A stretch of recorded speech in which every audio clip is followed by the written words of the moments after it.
سامعین و ناظرین، جہان علم سٹی آف نالج سے آپ کی بی بی جان آپ سے مخاطب ہیں۔ السلام علیکم ورحمۃ اللہ وبرکاتہ۔ اب ہم آپ کو بتا رہے ہیں حسد کی تباہ کاریاں۔ قرآن مجید کا سورہ نمبر 12 سورہ یوسف ہے، جس میں اللہ تعالیٰ نے حضرت یعقوب اور حضرت یوسف کے حالات بہترین انداز میں بیان فرمائے ہیں، اور اس سورے کو احسن القصص قرار دیا ہے، کیونکہ اس میں عبرت حاصل کرنے والوں کے لیے بہت کچھ بلکہ سب کچھ ہی موجود ہے۔ ابتدا حضرت یوسف کے خواب سے ہوتی ہے کہ انہوں نے 11 ستاروں، سورج اور چاند کو خواب میں سجدہ کرتے ہوئے دیکھا اور اپنے والد گرامی حضرت یعقوب سے بیان کیا، تو انہوں نے آپ کو ایک روشن مستقبل کی تعبیر دی اور فرمایا کہ بھائیوں سے بیان نہ کرنا، کیونکہ ان کے سوتیلے بھائی حاسد تھے اور انسانیت روز اول سے حسد کے ہاتھوں تباہ ہوئی ہے۔ حضرت یعقوب اپنے بیٹوں کی نفسیات سے اچھی طرح واقف تھے اور یہ بھی جانتے تھے کہ شیطان جو انسان کا کھلا ہوا دشمن ہے، کس طرح دلوں میں وسوسے ڈال کر بھائی کو بھائی کا دشمن بنا دیتا ہے، جیسے کہ سورہ یوسف کی آیت نمبر 8 میں ارشاد الہی ہے، اذ قالوا لیوسف واخوہ احب الی ابینا منا ونحن عصبۃ ان آبانا لفی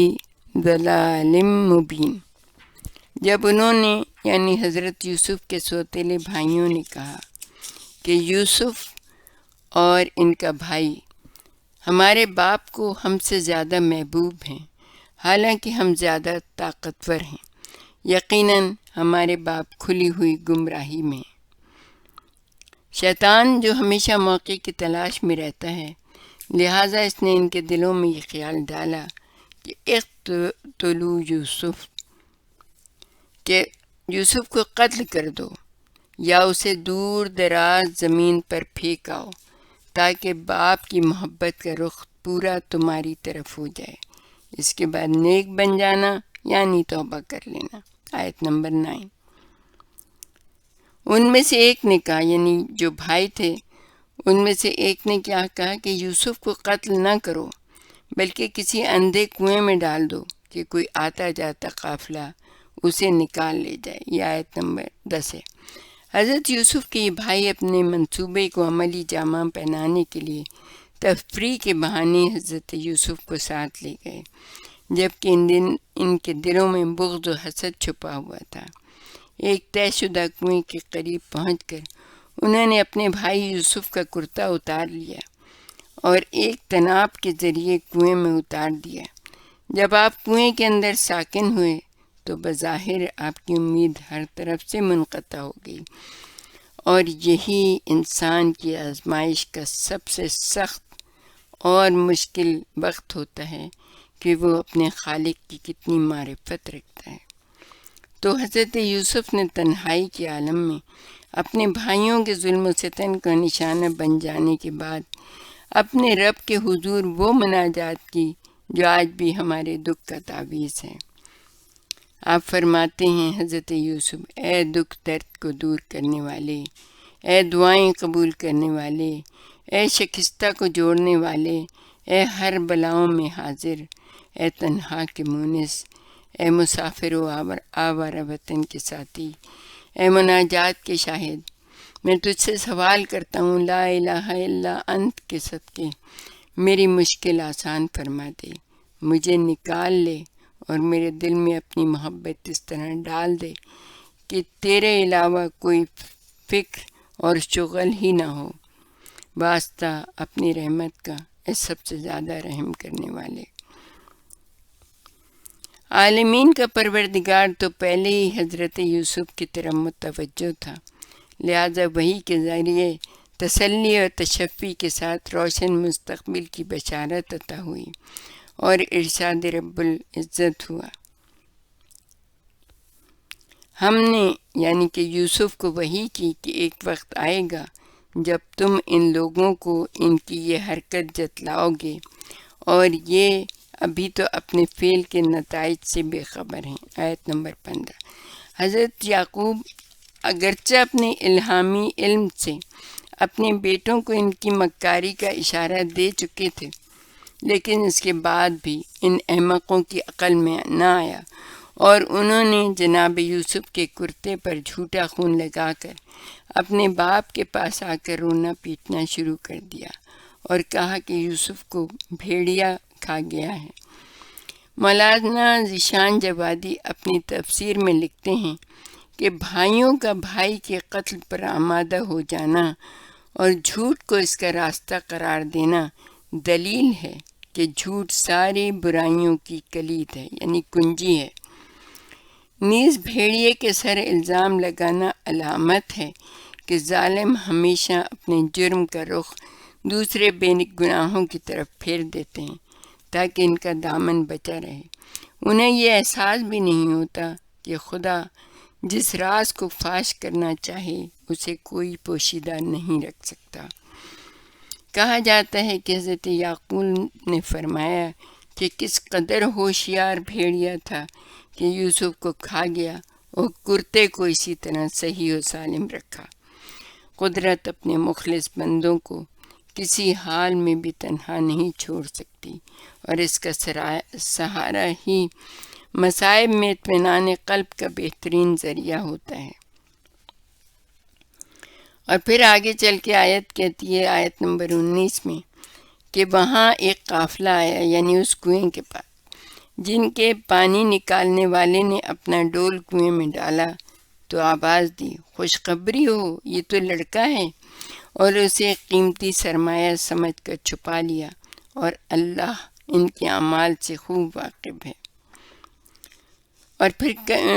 آیت نمبر 20 میں ارشاد فرمایا، اور ان لوگوں نے یوسف کو معمولی قیمت پر بیچ ڈالا، چند درہم کے عوض، اور وہ لوگ تو ان سے بیزار ہی ہو رہے تھے۔ پھر کیا فرمایا پروردگار عالم نے کہ اور مصر کے جس شخص نے انہیں خریدا تھا اس نے اپنی بیوی سے کہا کہ اسے عزت و احترام سے رکھو، شاید یہ ہمیں کوئی فائدہ پہنچائے یا ہم اسے اپنا فرزند بنا لیں، اور اس طرح ہم نے یوسف کو زمین میں اقتدار دیا تاکہ اس طرح انہیں خوابوں کی تعبیر کا علم سکھائیں، اور اللہ اپنے کام پر غلبہ رکھنے والا ہے۔ یہ اور بات ہے کہ اکثر لوگوں کو اس کا علم ہی نہیں ہے۔ حضرت یوسف کس طرح مصر پہنچے یہ محض اتفاق تھا، یہ اللہ تعالیٰ کی قدرت تھی کہ ایک قافلہ وہاں آیا جس نے ڈول کنویں میں ڈالا، جس کی وحشت ناک تاریکی اور ہولناک تنہائی میں اللہ تعالیٰ کے پرخلوص بندے حضرت یوسف اپنے رب سے محو مناجات تھے، اور ان کا بابا فراق یوسف میں غم و الم کی حالت میں اشکبار آنکھوں سے کہہ رہا تھا، میں صبر جمیل کروں گا، اور ہر مصیبت میں اللہ تعالیٰ ہی میرا کارساز ہے۔ اللہ تعالیٰ کا انعام کیا ہوا کہ حضرت یوسف کنویں سے باہر آئے، مصر میں عزیز مصر نے خرید لیا، بلا شبہ غلام بن کر مصر گئے، مگر عزیز مصر کی یہاں حضرت یوسف کا احترام خاصان خدا کے لیے بہترین انعام ہے کہ مظلوم کبھی بھی بے سہارا نہیں ہو سکتا، اور اللہ اسے جس منزل تک لے جانا چاہتا ہے ضرور بالضرور لے کر جاتا ہے۔ جب حضرت یوسف اپنی جوانی کو پہنچے تو اللہ نے ان کو حکمت، دانائی اور علم عطا فرما کر ان کے نیک اور صالح اعمال کی جزا سے نوازا۔ عزیز مصر کے گھر میں رہتے ہوئے آپ کو کئی سال گزر گئے جو آپ کی پاکیزگی، تقوی، صبر اور توکل کے آئینہ دار تھے۔ جب عزیز مصر نے آپ کو غلام سمجھ کر خریدا تھا، اس وقت بھی آپ کے ظاہری حسن و جمال نے اس کو عزت و تکریم سے پیش آنے پر آمادہ کر دیا تھا، اور چونکہ وہ لاولد بھی تھا اور صاحب اقتدار بھی، اس لیے حضرت یوسف کے کارآمد ہونے کا تصور قائم کیا جو نبی خدا کی شکل و صورت سے ظاہر ہو جاتا ہے۔ حضرت یوسف کی بھرپور جوانی جو ظاہری حسن کے ساتھ ملاکوتی حسن کا شاہکار تھی، عزیز مصر کی طرح اس کی بیوی پر بھی اثر انداز ہوتی رہی۔ وہ بھی آپ کی گرویدہ ہو گئی، اور جیسے جیسے وقت گزرتا گیا اس کا مہر الطاف عشق سوزا میں بدلتا چلا گیا، یہاں تک کہ اس کے نفس نے اسے بے قابو کر دیا اور شیطان نے اس پر قابو پا لیا۔ کردار یوسف درجہ کمال پر فائز ہوا جب زوجہ عزیز نے اپنی مقصد براری کی تمام کوششیں کر ڈالی مگر ناکام ہوئی۔ اپنے محسن کے گھر میں ایک نبی کا کردار، مالک کی امانت کی حفاظت، فرض شناسی اور احساس ذمہ داری، اللہ کی پناہ کے طلب اور اس کے برہان، شیطان فتنہ گر کا بچھایا ہوا مضبوط جال اور مقام نبوت واضح ہوتا چلا گیا۔ جیسے جیسے وقت گزر رہا تھا آپ کے حسن کے چرچے محل سے بازار اور گلی کوچوں میں پہنچ رہے تھے، اور پورے شہر میں ہر طرف شیطانی ہوس پرستوں کے جال بچھے تھے۔ حضرت یوسف کے لیے نہ محل کے اندر جائے پناہ تھی اور نہ محل سے باہر۔ ایک نبی کے لیے گناہ و معصیت سے بچنے کے لیے ایک راستہ نظر آیا جو مصر کے قید خانے کی طرف جاتا تھا۔ دوسری طرف زلیخا عزیز مصر کا بیان مجرم کے سوچ کی عکاسی کرتا ہے۔ انسان اپنی خفت مٹانے کے لیے کیا کچھ نہیں کرتا۔ حضرت یوسف کی پاک دامنی واضح ہو گئی، زلیخا کا جرم ثابت ہو گیا۔ گواہ نے گواہی دے دی جھولے سے کہ یوسف جو ہیں وہ بے قصور ہیں، اور کرتے نے ثبوت بھی فراہم کر دیا، یعنی کہ حضرت یوسف کا کرتا پیچھے سے پھٹا ہوا تھا، اس وجہ سے وہ بچے نے یہ گواہی دی کہ اگر کرتا پیچھے سے پھٹا ہے تو گویا عزیز مصر کی بیوی جو ہے وہ مجرم ہے، اور اگر آگے سے پھٹا ہے تو حضرت یوسف کے بارے میں اس نے ہی کہا کہ وہ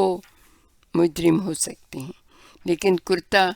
کیونکہ پیچھے سے پھٹا تھا اس لیے زلیخا نے اقرار کر لیا۔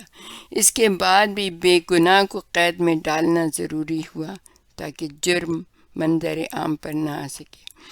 اگر ہم موجودہ حالات کا جائزہ لیں تو صاحبان اقتدار کسی ملک میں یا کسی مقام پر ہوں، اسی قانون پر عمل کرتے نظر آتے ہیں کہ بے گناہ کو سزا دے دو تاکہ اپنا جرم عام نہ ہونے پائے۔ اس کے بعد بھی کہ وہ یوسف کی پاکیزگی کی نشانیاں دیکھ چکے تھے، انہیں یہ خیال آیا کہ ایک مدت تک اسے قید میں رکھیں۔ یہ آیت نمبر 35 کا ترجمہ ہے۔ ہمارے ساتھ ہی رہیے گا، ہم آپ کو اس کے بارے میں ان خرابیوں کی، حسد، طمع، لالچ، ان سب کے بارے میں بتائیں گے کہ کیسے یہ انسان کو بے بس کر دیتی ہیں، اس کو نہیں کہ جو ذرا سی سوچ سمجھ رکھتے ہیں، جو ذرا سا عبرت حاصل کرتے ہیں، شیطان کے پنجوں سے نکل کھڑے ہوتے ہیں، بلکہ ان کو جو کہ ان تمام برائیوں میں پھنس کر اور شیطان کے پنجوں میں اپنے آپ کو دے کے اس طرح سے خرابی اور بربادی کا شکار ہو جاتے ہیں کہ شرمندگی دنیا میں بھی اور آخرت میں بھی رسوائی ہوتی ہے۔ وآخر دعوانا ان الحمد للہ رب العالمین۔